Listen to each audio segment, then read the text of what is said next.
சென்னை முகப்பேரில் தனியார் உணவகத்தில் நள்ளிரவில் புகுந்து ஊழியர்களை தாக்கி கொள்ளையர்கள் பணத்தை கொள்ளையடித்து சென்றுள்ளனர். அண்மை செய்தியாக பார்த்துக் கொண்டிருக்கிறோம். சென்னை முகப்பேரில் உள்ள தனியார் உணவகத்தில் நள்ளிரவில் புகுந்து ஊழியர்களை தாக்கிவிட்டு முகமூடி கும்பல் கொள்ளையடித்து சென்றிருக்கிறது.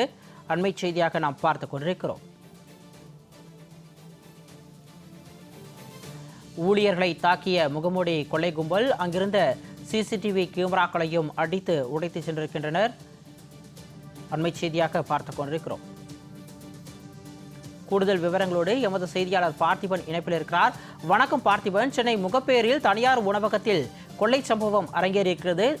இந்த சம்பவம் எப்பொழுது நடைபெற்றது? தற்பொழுது அங்கு இருக்கக்கூடிய கள நிலவரம் என்ன?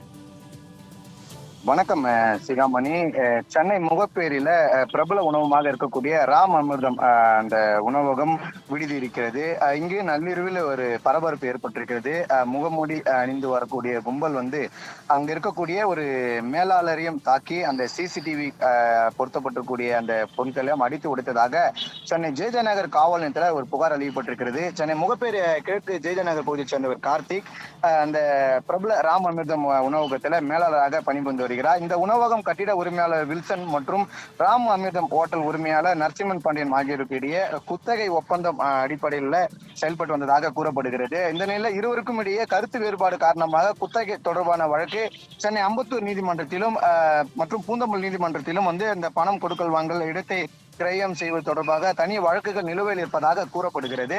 இந்த சூழலில் நேற்று இரவு திருமண நிகழ்ச்சிக்காக வந்ததாக கூறி சிலர் ஹோட்டலில் தங்க அறை கேட்டிருக்கிறார்கள். அதனைத் தொடர்ந்து அதுக்கு அறை கொடுத்திருக்கக்கூடிய மேலாளர் கார்த்திக் இருந்தபோது காலையில வந்த கும்பல் முகத்தை மறைத்தபடி உள்ளே வந்திருக்கிறார்கள். உள்ளே வந்தவர் ஊழியர்களை தாக்கி அடித்து ஆயுதங்களை கொண்டு அவர்களை மிரட்டியதாகவும் அவருடைய செல்போன்களை பிடுங்கி வைத்து அறையில் அடைத்ததாகவும் அந்த கோகுல் கார்த்திக் இருவரும் செய்தியாளர் சந்திப்பிலும் தெரிவித்திருக்கிறாங்க. ஊழியர்கள் அறைக்குள் அடைத்து வைத்து அவர்கள் செல்போனை பத்தோடு இல்லாமல் அங்க இருக்கக்கூடிய சிசிடிவி கேமரா காட்சிகளும் உடைத்திருப்பது குறித்து அதிர்ச்சி ஏற்படுத்திய நிலையில அங்க இருக்கக்கூடிய ஹோட்டல் உரிமையாளர் நரசிம்மன் பாண்டியன் சென்னை ஜெயஜநகர் காவல் நிலையத்தில் வழக்கறிஞர்களுடன் ஒரு புகார் அளித்திருக்கிறார். அந்த புகாரின் அடிப்படையில் இதுவரை எந்த ஒரு நடவடிக்கையும் எடுக்கவில்லை என்ற ஒரு குற்றச்சாட்டு எழுந்திருக்கிறது. இதனையடுத்து சம்பவத்தின் அன்றே தகவல் 100க்கு தகவல் தெரிவித்த நிலையில சம்பவத்திற்கு வந்த போலீசார் அவ்வப்பொழுது அங்கிருந்து அவர்கள் சென்று விட்டதாகவும் தொடர்ந்து விசாரணை நடைபெற்றுவதாக தெரிவித்திருக்கிறார்கள். இந்த நிலையில அங்க வைத்திருக்கக்கூடிய பொருட்கள் அடித்து உடைத்த நபர்கள் மீதும் உரிய விசாரணை, அதாவது வழக்கு நீதிமன்றத்தில் நிலவில் இருக்கும் போது இவர்கள் உள்ளே இருந்தவர்களை மீது தாக்கிய முற்பட்ட சம்பவம் அரங்கேறிக்கிறது. இவர்கள் மீது உரிய நடவடிக்கை எடுக்க வேண்டும் என்பதுதான் தற்போது மேலாளர் சென்னை ஜெயஜநகர் காவல் நிலையத்தில் ஒரு புகார் அளித்திருக்கிறாங்க. சிகாமணி,